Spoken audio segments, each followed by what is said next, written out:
гармонизации законодательства между Российской Федерацией и Республикой Абхазия.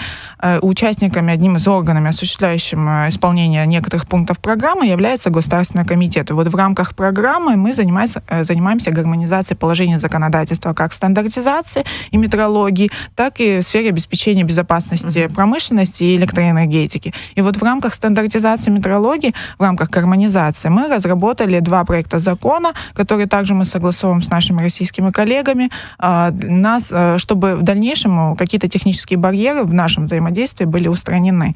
Также мы тесно взаимодействуем с Ростехнадзором, это Федеральная служба по экологическому, технологическому и атомному надзору. Вот также мы с ними взаимодействуем, также осуществляем повышение квалификации наших сотрудников в области безопасности, осуществляющих контроль в области безопасности промышленности электроэнергии, и также тесно сотрудничаем. И в рамках работы гармонизации законодательства с ними мы также занимаемся гармонизацией абхазского законодательства. Это в том числе положение законов о промышленности, там идет разработка правил соблюдения безопасности,